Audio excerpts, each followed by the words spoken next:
Let's get into some shite.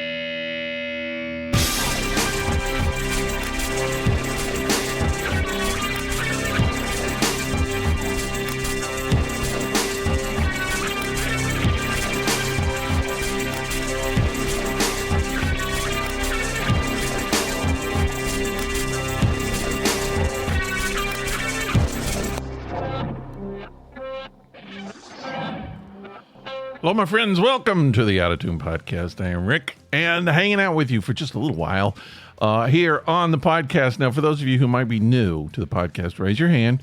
Raise your hand if you're new. Okay, don't be shy. I see a few hands out there. That's great.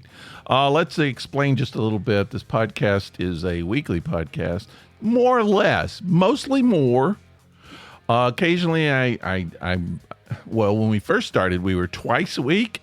I've scaled it back to once a week. I've been considering doing a few more twice a week podcasts. I almost did it this week. Almost did it. But in the end, didn't do it. Once a week, try to get them out on Monday. Today's Tuesday. Somewhere between Monday and Sunday, a podcast will come out. Generally, let's say. Almost every week that happens. Right? Hope you're not keeping score at home. Anyway, I would like for you to keep coming back, hanging out. So, podcast, let's just say, what's the podcast about? I don't know. Does the podcast have to be about something? Is there a rule? Am I going to get in trouble that my podcast is about nothing? I don't know. I hear people all the time talking. I was like, what's your podcast about? That's sports. Talk about sports. What's your podcast about? It's about entertainment. We talk about movies and entertainment. What's your podcast about? I don't know. I don't know what my podcast is about. I just talk. See, here's the thing. And I was talking to somebody recently who's working on doing a podcast, and I was saying, if a solo podcast, which is what this is, solo podcast, is difficult. And it's hard to come up with some kind of a format when you're doing a solo podcast. It really is, for me anyway. And so I generally just like to riff. I like to improv. I just like to talk. I like to just say whatever comes up. My planning on this podcast is almost nothing. I do make a list of things I want to talk about. Most of the time.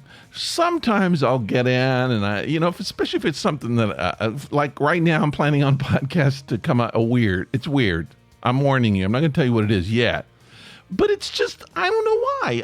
One day I started thinking about something and I thought, oh, that'd make a great podcast. That information, most people don't know about that. Why don't I just get in depth and come up with something, a podcast about all of this topic? And that's what I do sometimes. And I have to do that about my life every once in a while. Just things I don't remember or I need to talk about.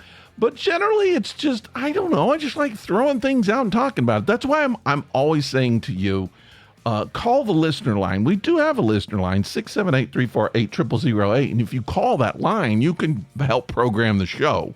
You could give me topics to talk about. You can start a topic, or you can just talk about a topic yourself. And then I will put that on the podcast. I hope I will. I don't see a reason why I wouldn't, unless it's slanderous, unless you're just really mean. You're saying some nasty stuff about someone. Even then I might. I don't know. But that's it. That's it. If you're new to the podcast, welcome. Hang out. See if you like it. You might not. I don't even know that I like it yet. I'm still trying to figure out if I do. But just hang out. That's good. And be a part of it. Today in my studio. Now listen, studio. This week, I actually got my studio more organized than it's been in a long time. Believe it or not, that's true. I have done that, and I feel kind of good about it. I got a lot of work to do left over, but I'm making progress. So I'm getting back into illustration work. I kind of quit for a while, doing murals and some other stuff, big type of painting and all of that, which was fun for about 20 years. But I'm moving back, getting old.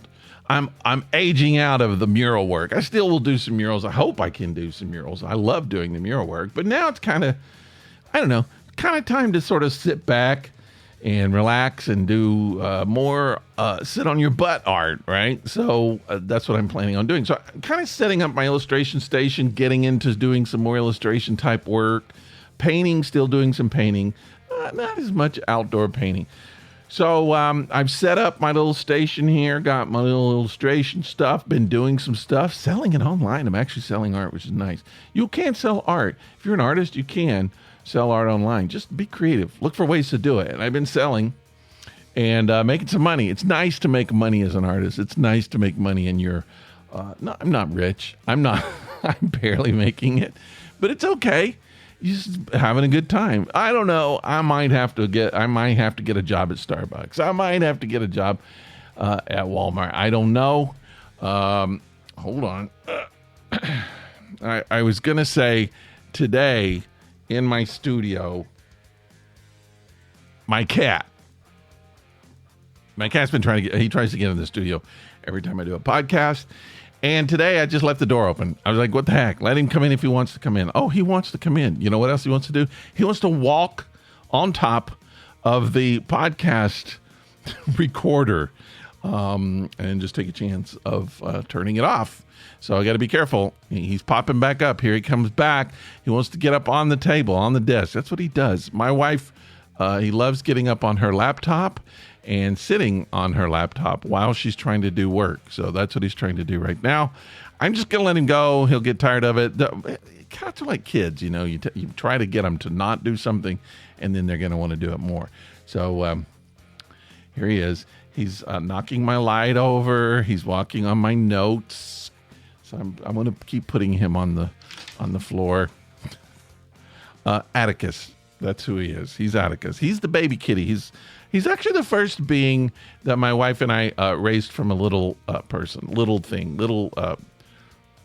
and he has no. This is why we couldn't raise kids, because he has no manners. He doesn't care about things. I think it's just kids in general, right? Even cat kids. Anyway, so studio's looking good, making some progress here. Getting the podcast station set up. I'm hoping to get some more guests in the studio. That's what I would like to do, is get more guests in the studio. But until then, I have a nice little comfortable place, and you have a nice seat right where you are, to where you can listen every week. And I think that that's great. And please, like I said, we have a listener line, and you can call, you could text that line to communicate with me. You can send me email, rick@outtotoon.com, if you want to do that as well. There's a lot of different things that you could do to make a difference in the podcast. I try to set it up that way. Today, so let me remind you, we have the 100th episode of the podcast coming up. I can't remember what I'm on today, what episode that I'm on, but we're getting close to 100. So you just look and you can see what it is. I can't remember off the top of my head, but we'll be there very, very soon. And when we do, I think I got an interview. I think it's going to be kind of fun. We'll do a little fun interview, and just to kind of, nothing big special, but 100 is good, right? Not everybody does 100, especially as a solo podcast. So I'm kind of proud of it. I got a beer this morning, or today. It's not really morning. It's afternoon. Seriously, it is. And I'm drinking a cold one. I've been getting in a beer mood. I was out of a beer mood for a long time, and then all of a sudden I started feeling, I want a beer. I want to have a beer, and now I'm in a beer mood. So today I have a beer in my studio, enjoying it, and I'm fighting with my cat. So I'm going to have to turn off the podcast and kick him out of here. He's not a good guest. He's not one of those guests that you want to. And so there's like tons of stuff in this room he could do. No, he wants to come over here and mess with me because I'm doing something. So isn't that what kids do? It is what kids do. I have a birthday coming up the end of this month. I'm not going to speak that. I say it every show. Just want you to know I'm not expecting any gifts. I don't want a gift. Don't send me any gifts. Except nudity. Naked pictures is great. Just kidding. I'm too old for naked pictures. But yeah, just think about me. That's all you got to do. Well, I can remember when I was a kid and my grandfather, my parents would ask my grandfather what kind of presents he wanted. He'd be like, just give me, I don't care, nothing. I don't need anything. I was like, what? How could you not want, you remember that when you were a kid? You just, not wanting a gift doesn't make any sense at all to you when you're a kid. For Christmas, my grandfather would ask for a bag of oranges. And that made no sense at all. How would you waste a gift on oranges? But he did. So I just, I'm going to get a little gathering, some friends. We're going to go out and have a burger, some fries maybe. I'm going to smoke a cigar. I am going to probably do a video. I'll post a video of me smoking a cigar. I haven't done that in years. But it's my Betty-in birthday. If you don't know what a Betty-in birthday, it's the year, you turn the year that you were born. That's your Betty-in birthday. So it's kind of a special one. I'm going to be lighting up a cigar, smoking. Maybe you will too. You don't have to. I'm not even recommending that you do that. But I'm going to do it this year. It'll be the only time it might be the last time I ever smoke a cigar in my life. I am kind of thinking the day that I die, my last day, I might smoke a cigar if I can remember it. If I know, I might have 2 or 3 of them actually on that day. All right, I want to talk about some stuff today. Now, listen. So, on this podcast, I do kind of every once in a while get a little bit metaphysical, get a little bit spiritual. Okay, don't get scared. Don't worry. I'm not going to preach at all. I have some things in my mind. I want to talk about some things in my mind. And here's what I want to talk about. As I'm reflecting, like a vampire, I'm reflecting on my life. And I kind of got to a point where I started thinking at my age, I'll go ahead and say it, I'm turning 62. It sounds horrible to me. I don't know, maybe not to you, but it does to me. It sounds awful. This is a terrible number. It doesn't feel as bad as it sounds, really. I feel like I'm 22. And I just know when I was 22 and someone said they were 62, they were ancient grandparents. They were old, really old. So that's what I think people think of when I say that. So I was born in 62. I'm turning 62. It's my Betty-in birthday. There's a lot of other people. All the Brat Packers turning 62 this year. Garth Brooks just turned 62. He's okay, right? He's not that old. I'm hanging on to whatever I can. I know some other people who are celebrating this year, and good for you if you make it, if we make it. But just thinking, I wanted to talk about some things I've been thinking about. I don't know much. I don't know anything. I made it through life learning very little. I don't have riches. I chose to live the life of an artist, and that was a bad choice. I have friends who are in real estate, banking, doctors, medical. They're retiring. They have houses retiring. They go on vacations every year. Yeah, I'm pooling my money to buy ramen. I don't know. I made that bad choice a long, long time ago. I don't really apologize for it. I kind of do. I can handle it, but the people you're with, the people you're married to are probably like, it'd be nice if you had a little bit saved. It would be kind of nice. It'd be cool. Well, sorry, didn't do that. Didn't make that choice. It's embarrassing. So is that. Anyway. Needs more beer. Get to this point in my life where I started thinking, what have I learned? What do I know? What do I got? If people come up to me and they just say, and I don't want to do like, what kind of advice do you want to give? That's kind of cheesy. And it's also, old people giving young people advice. Who needs that? But I do want to say that I've kind of got to a point. I've gotten to a place where it's like, when I look back, I'm just like, what have I learned? What do I know? What do I have that I could potentially give to other people? And I came up with something. I was like, oh, this is the only thing I think that I really learned. So I've been practicing spirituality my entire life. I have not done anything. I've not seen anything that all of the other people have seen. I haven't had the encounters that all the other people have had encounters. I grew up Christian. I was a Southern Baptist, East Tennessee Southern Baptist guy very active, I believed it all. I was involved in it. I went to college to be a minister. Man, that was my life for a long, long time. But eventually you have to kind of come to a point where you just say, what's really working in here? What is it about? Are you really just practicing? Are you involved in a hope? Are you involved in a dream? Are you involved in something? You're doing a lot of stuff to cover up the fact that basically you're living a life of things that other people have told you and you hope is true. What have you experienced? And all of this that you can actually point to or put your finger on and say, I've had this experience. And that I know I went through that. I was like, I experienced God. I've had experience with God. Okay. But I don't know. I just said it. I don't know what it meant. And I think I believed it. I did believe it, surely. But if you pointed at it and said, explain it, I couldn't. I don't know. I think that ultimately it was hope. So it just kind of kept me going for a long time. And there was a point where, again, I've said this on the podcast, and I'll say it again for the new people. My cat just fell, and that's okay.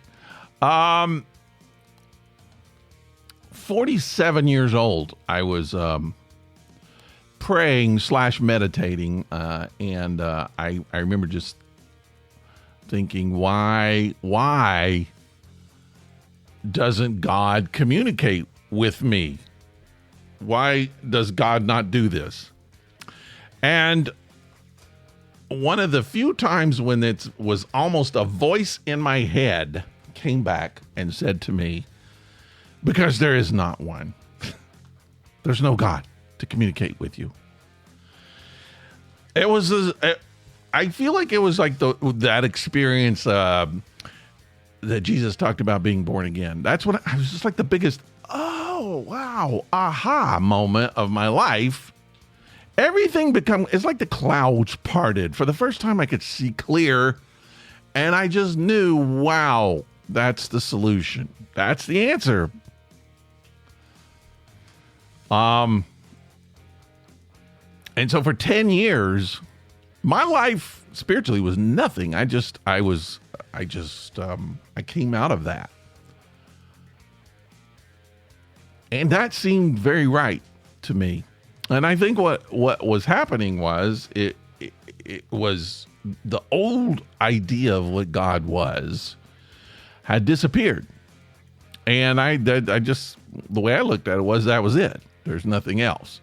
But I think that's the flaw that a lot of people have in spirituality is they don't know what God is. That when they say they don't believe in God, if you say, well, what do you mean by God that you don't believe in? They will outline a God that's very similar to the God that religious people have.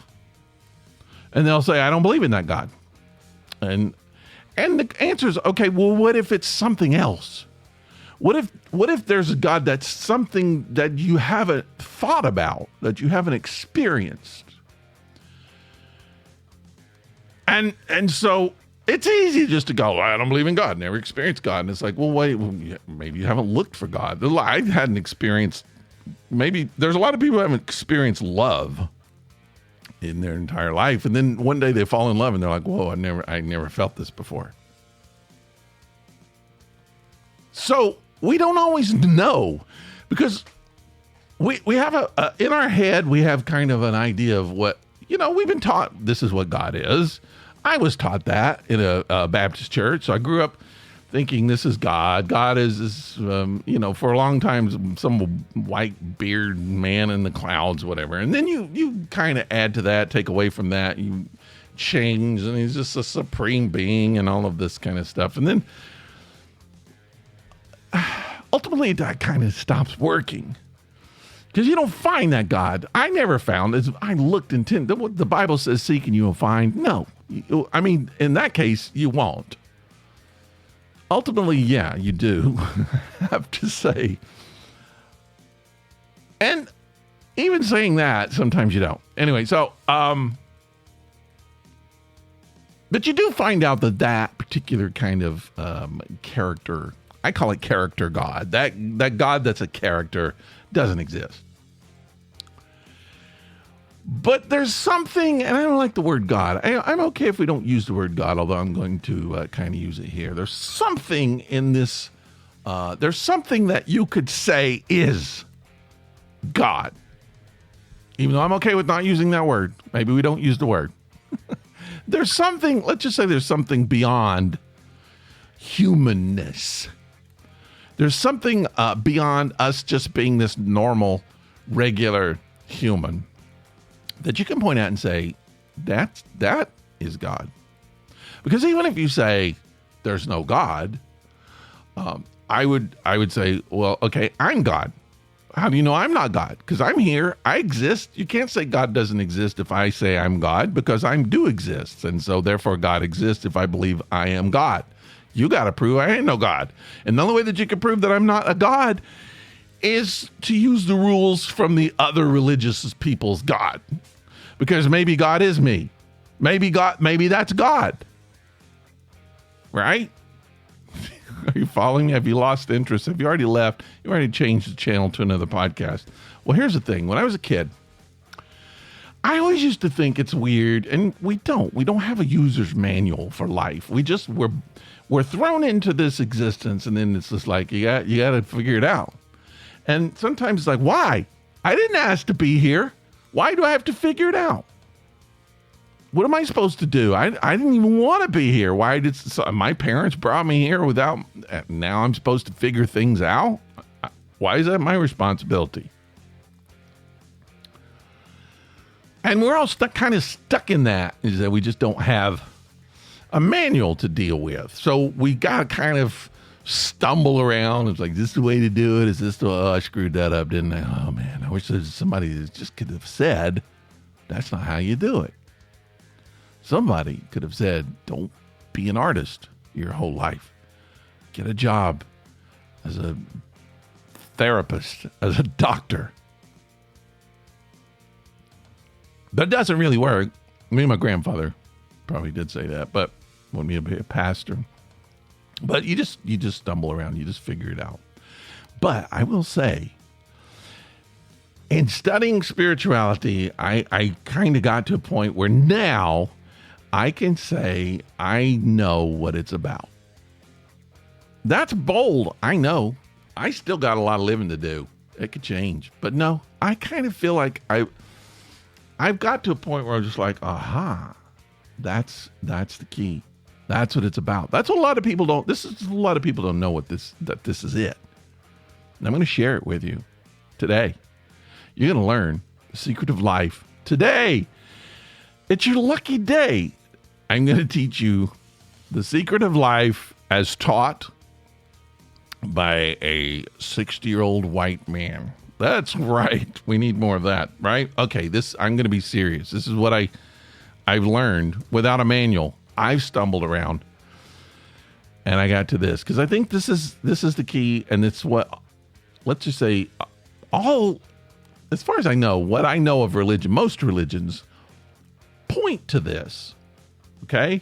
But they subtly point to it. And to the point that Christianity, I'll say it out loud, Christianity today is lost. It's a insignificant spirituality. And the reason it is mostly is because of misunderstanding of what I'm going to tell you. And it's the same, I think, I'll say pretty much the same with all other religions. Here we go. Let's get into it. Let's start with what we know. Let's start with what we experience. Let's just start with what we see, feel, touch. And let's start with our bodies. That's who most of us believe we are anyway. When someone says, who are you? Or when we think who we are, we more or less kind of think about this little container that we walk around in. Mine's called Rick. I didn't name it. My parents did. They almost named me Tony. I like that name. I wished I could have been a Tony. But I ended up being a Richard. I'm a Richard, really. I was really close to being a Dick. But I'm not a Dick. I'm a Rick. Now, I was Ricky for several parts of my early existence, I was Ricky. And then right before I went to high school, I changed my name to Rick because I hated Ricky. Ricky sounds like a mechanic. It's like a country mechanic. Hey, Ricky, get over here and look at this transmission. See, that I didn't want to be that. I didn't want to be Ricky. That tire looks low, Ricky. See if you can put some more air in there. See, I'm just not a good Ricky. I wanted to be a Rick, so I changed to Rick. But it could have been a Tony. I could have been a good Tony. Man, it was almost a Tony. I'm wasting time here. Anyway, Rick is this container. Now let's look at the container. What is this container? It's a body. It's got hands. We got feet. It's basically, it's a container to be aware of things, right? We exist for one purpose, and that is to be aware of the world around us. And we each have, we have senses that allow us to be aware of our world, right? We could see, we can smell, we can taste, we can feel, hear. Some of us are gifted all of those senses. Some of us have less. Some people are born they can't see. Some people are born they can't hear. Some people are born they can't taste or smell. And then some people can't do more than that. Helen Keller. People like that can't see or hear. But ultimately, our body is just, it only exists so that we can be aware of our surroundings, aware of our world, right? Everything about our body is to be aware, to fill us in on what our surroundings are. And that's kind of a blessing. It's kind of a gift, right? It's fun to feel warmth of the sun, to feel grass. You go outside and feel wind blowing. If you couldn't do all of that kind of stuff, you couldn't hear music, if you couldn't see movies, colors, that would be disappointing, right? So it's a gift. The gift of being aware is great, but it is what it is. It's about being aware. I'm pausing a lot because I'm trying to figure out how to say this. I'm trying to figure out what I want to say and how I want to say it.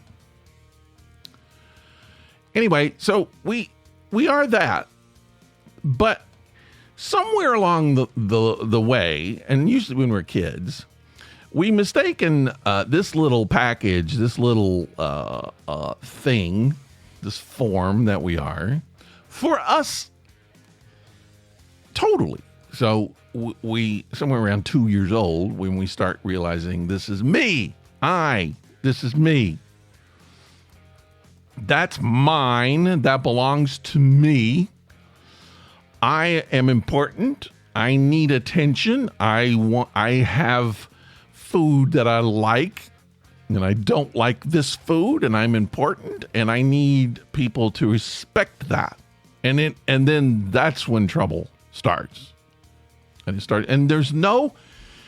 we don't have a manual, but there's nothing in this world to say that that's true or false, but there's just nothing for us to believe that that's true other than the fact that we believe it. We just formulated it with our mind, right?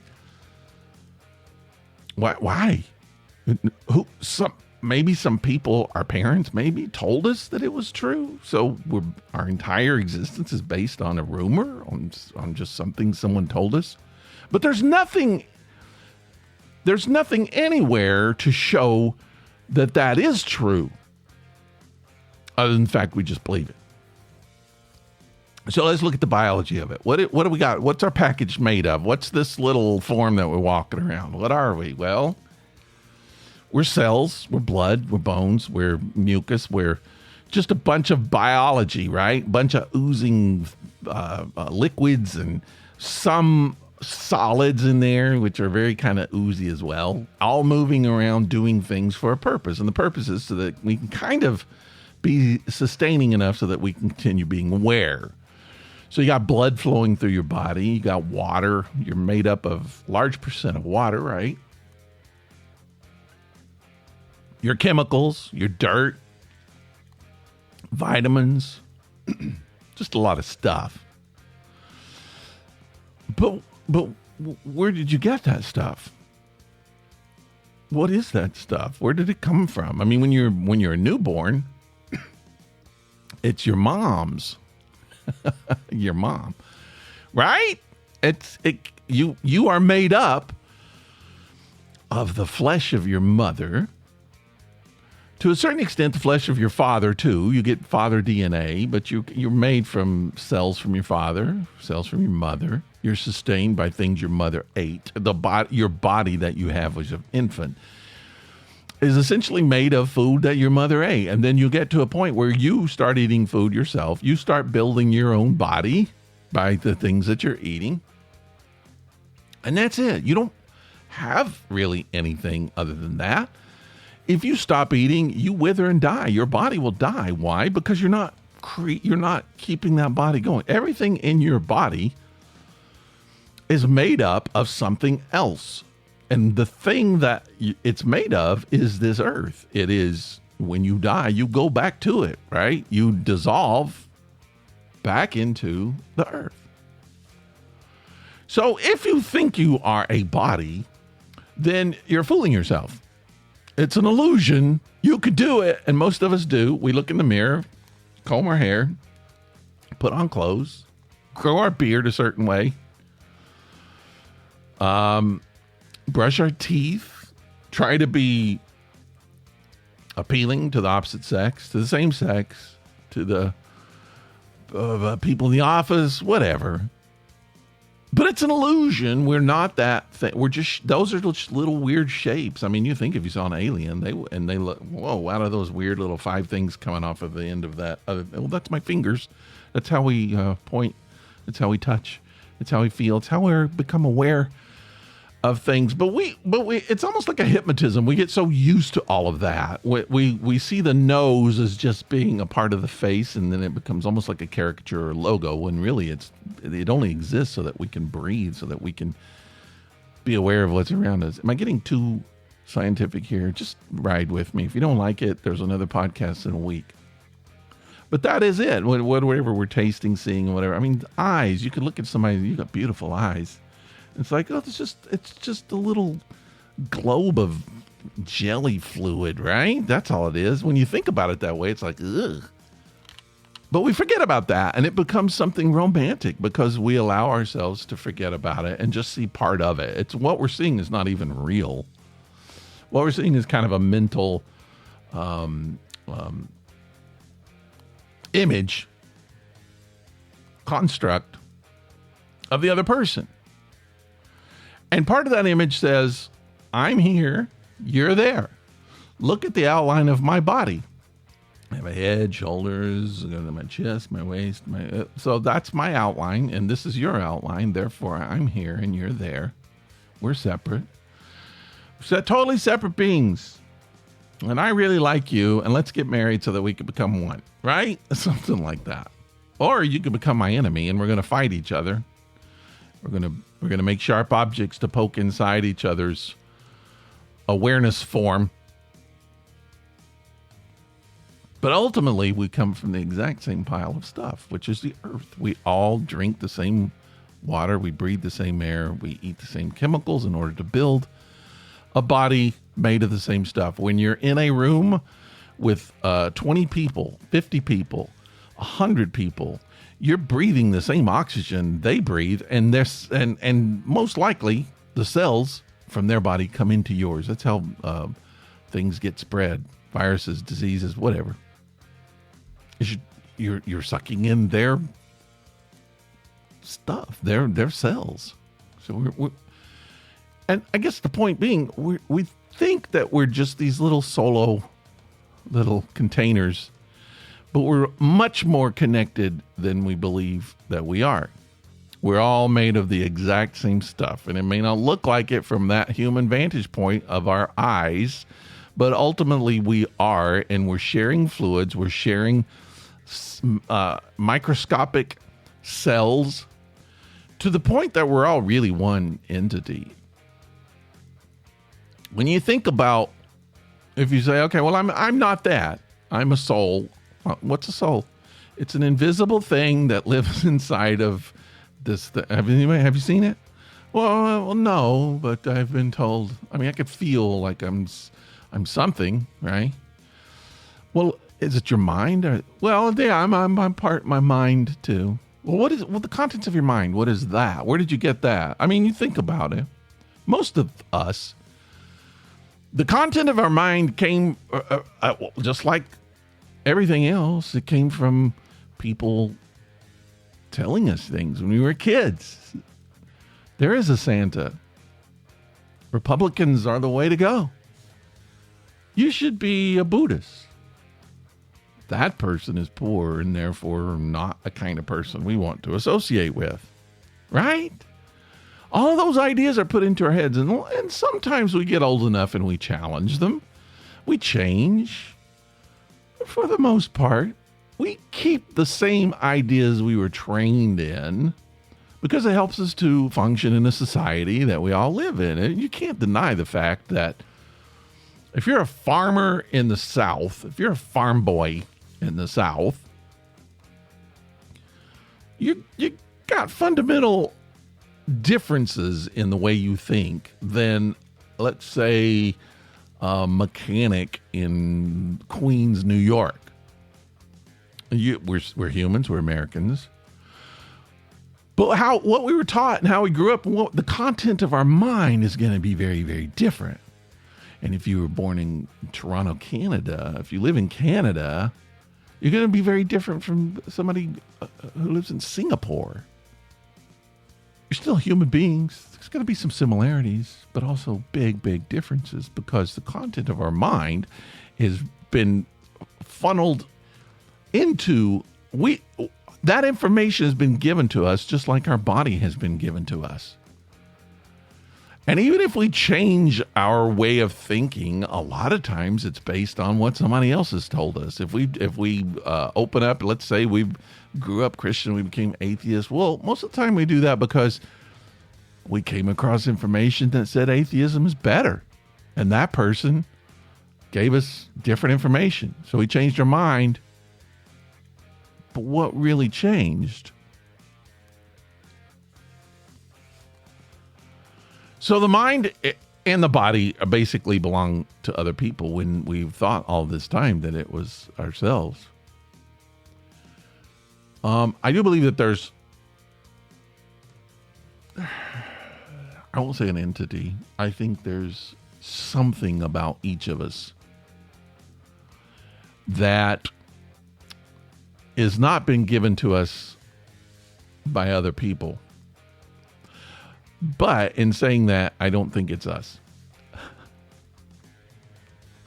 I'll get into that another time, but I do believe that there's a part of us that's all exactly the same. Not similar, it's the same thing. All right, so let me cut to the chase because I should have done it a long time ago. So here's what I've learned. In all of my years, I've got to this point. And that setup should tell you. I think the one thing that we have mistaken through most of our life is that we are solo, single individuals. It does appear that way. It does. It feels that way often. But we're not. We're all actually made up of the exact same thing. And we're all one entity, and that appears to be several separate entities. And it's kind of a cliche when you start talking about spirituality, especially kind of more metaphysical or I want to say hippie, but that's not really fair, cosmic or whatever. It's just like, oh, we're all one. And then that kind of becomes kind of a silly cliche, but it's true. It's literally true, and it can be proven, literally proven. We're one in that we're all made up of the same thing, and I feel like that is the ultimate mistake that we all make when we start thinking that we're single, solo, individual people, and then we start operating from that standpoint and making decisions based on that flawed way of looking at things. It leads to death. It leads to destruction. It leads to dysfunction. When we start looking out for ourselves, when we start when we start basing our decisions on what's best for us as an individual rather than the whole. And I know that starts sounding like socialism and communism, and you could be mad about it and you could scream about it. And I think that may be what caused a lot of problems. What made people not be able to see the truth of this. It veiled the truth of it. I'm not saying you, as a society, you switch to socialism or communism. That's not what I'm saying. I'm just saying you got to recognize every decision that you make, everything that you do affects the whole. It's just, the way I look at it is, well, okay, there's two ways of looking at it. Let's just say you're driving down the street. I'll use the example. I used to drive from my hometown, Knoxville, Tennessee, to Asheville, North Carolina. It's a beautiful drive, 50 gazillion beautiful trees. But you just think, what if each one of those trees decided I'm a unique individual tree? Well, certainly it looks like they are. It looks like that tree is different from that tree. But we just look at them as the trees, right?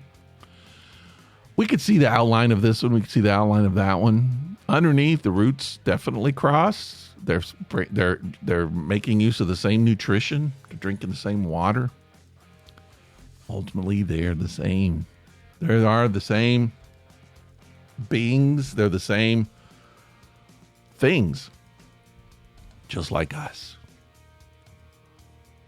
Another way I look at it is blood vessels or blood cells. You think about the blood cells in your body. You got a bunch of them. They all appear to be individual, but they're working for the same thing. They're all made up of the same thing. Can you imagine if let's just imagine that each blood cell decided to be Rick, Charlotte, and Joe, Bridget. I have a name. I'm individual. And I want to go this way. I want to go that way. I want to do this. My function's now going to be this. Can you imagine the pandemonium that would happen? No longer looking out for the whole. Now everybody's looking at, and see, this is the thing. When you look about, I want to point out Christianity, I guess. If you go back to the very beginning of the fall of man, that's what it's about. It's about thinking about yourself. It's about seeing you as a single solo person, and the value and the importance is this ego. As Paul called it, the old man. That's got to die. We all got to be, because from the standpoint, the universe has no use for individuals. It doesn't matter how important you are. It doesn't matter if you're Jesus. It doesn't matter if you're a homeless person on the street. Every single person ends up in the same ground. You die. And no matter what you think of Jesus, and no matter how much you want to keep Jesus and you make him a God, whatever, that's all is fine. There's no evidence of it outside of people's minds. It could be. I don't know. But the reality is, body-wise, everybody's in the ground. We're all in the ground. We go to the ground, no matter how rich we are, no matter what titles we have, because the universe only cares about the people who constantly contribute to the whole, that constantly build up this being. And it's like a body, I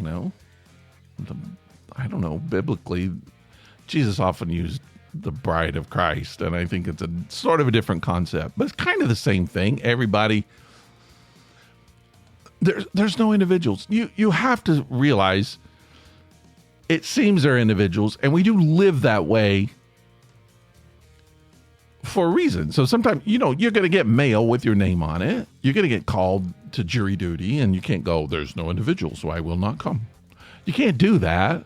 We do kind of live this movie theatrical life. We're sort of playing a part. Nothing wrong with it. We you hang out with your friends, you do things, and it's part. You just play the part, but really, you are your friends. We're all each other. Going back to Jesus said, when you do it to the least of these, you do it to me. And he wasn't saying that metaphorically. He was saying it real, because it is. It's the same. We're all the exact same. When you do whatever you make any decision, you're making it for everybody. Is that did I go off too far in this world, in the metaphysics here? I feel like that for me, coming to this age, just realizing it's not about me. It never was about me. It's about what I can do, what I could leave behind for this world, what I can contribute to society, gifts that I can give people. How can I make things easier? I'm going to be dead. I'm going to be in the ground soon, probably. What can I leave to people to make their life easier? That's what it's about. It's not what I can collect and then I lose it when I go into the ground. It's just contributing. It's making things better. It's making society better. And we've forgotten that. And we're actually doing things that kind of making things worse. And that's the dysfunction. All right. I think I'll leave it there. I know there's much more to say. If you want me to do another version of this, I know you don't, let me know. But I just feel like that. Meditate on it. Think about it for a while. Just realize it's not a big, I don't know that I would say it's life-changing thing, but it's just a different perspective, a different way of looking at things when you kind of realize, oh, I see. It's not about what can I get. It's about what can I give? What can I contribute? How can I change as an artist? I'm making art. It's fun. I make art. Sometimes I make somebody gives me money for it. That's great. But isn't it ultimately about making a piece that transforms people, makes them feel good, makes them feel something? It moves them in some way. And that's when art becomes important. If it's just a commodity, I mean, what good is it? That's not even art. Art got to make you feel something. People are going to pay. Why do people pay? Well, I'm not even going to get into art because that's not even fair. People pay for different reasons. But why? What draws you to a piece of art, let's say, even if you don't buy it? Well, it's because it makes you feel something. It makes you feel good. It makes you feel bad. It makes you feel sad. It reminds you of someone, something, some feeling. You like the colors. It wakes you up. And so from that standpoint, whether you're writing a piece of music that changes somebody, because we can all relate to that. We all have music that does something to us, whether it reminds us of a loved one or just makes us feel good, makes us get up in the morning and tap our feet. We like hearing it. We'll put on a song that wakes us up, makes us feel good. Had a bad day, put on some good music. And then you die, the musician dies, the song still lives on.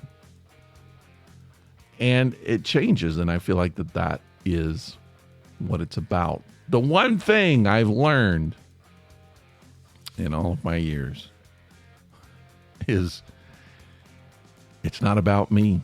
It's about us and what I could do for us and how I can just make people feel better about living in this world. And that's it. All I'm going to say. Should I just end it there? Why not? All right. That's it, people. I went on way too long. I'll probably see you Thursday.